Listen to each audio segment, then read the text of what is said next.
Sound check. Akala nyo si Aljo Rabrelica, no? Nagkakamali kayo. Si Kuya Edo lang ito. Maupay nga gabi. Ha, tunyatan. I'm Michelangelo Hornelius, representing Purok 3. At naniniwala po ako sa kasabihan, kung ang mga nanay at ang paborito nilang anak ay ang mga halaman, syempre kami namang mga tatay, ang aming paboritong anak ay manok sa aming munting manukan. Inay, thank you!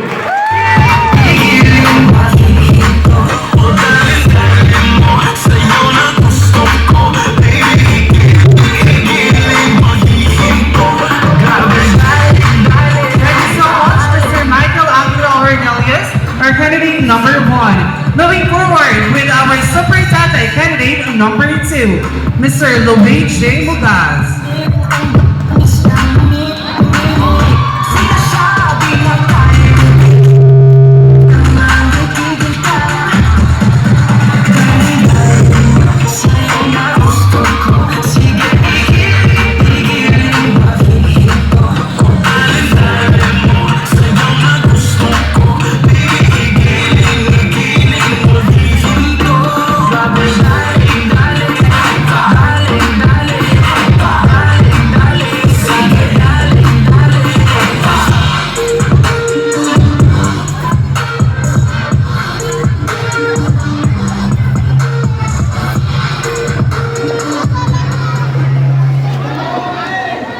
Mupay nga gabi, ang ating matanan.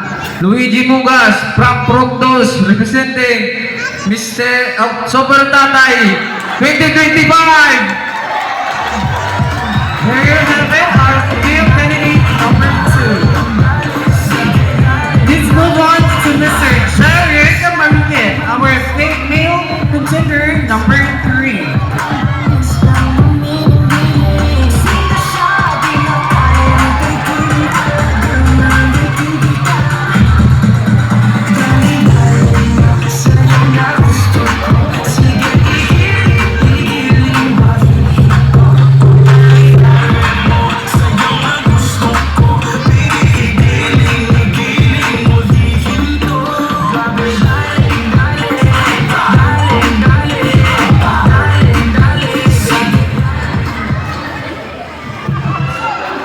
Hello.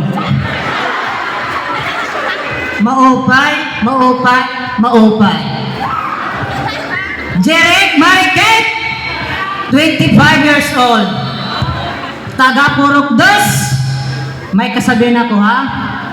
Kung wala kayong masaing, pagtrabaho ka. Di ba? Thank you. Thank you so much, Mr. Jared Marquez, our male contender number 3. Moving forward to our male contender number 4.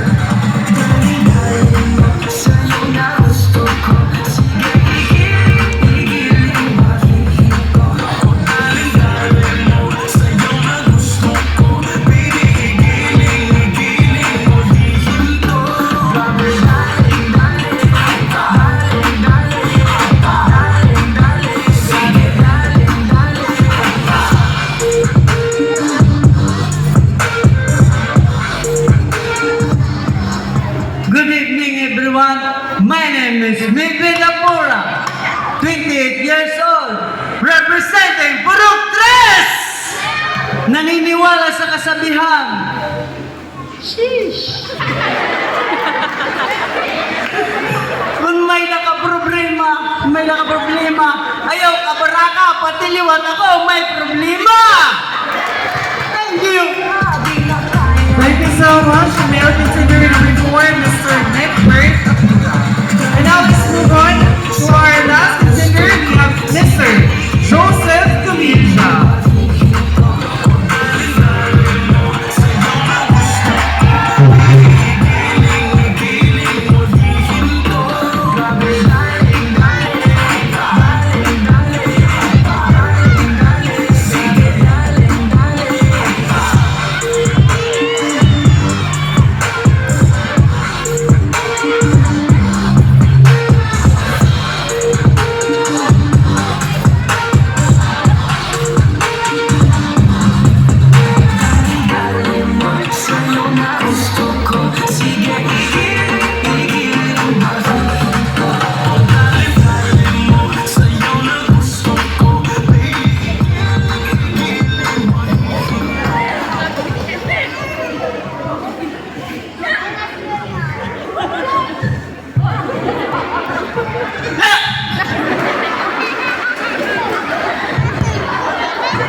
Maupay grabe kanabong!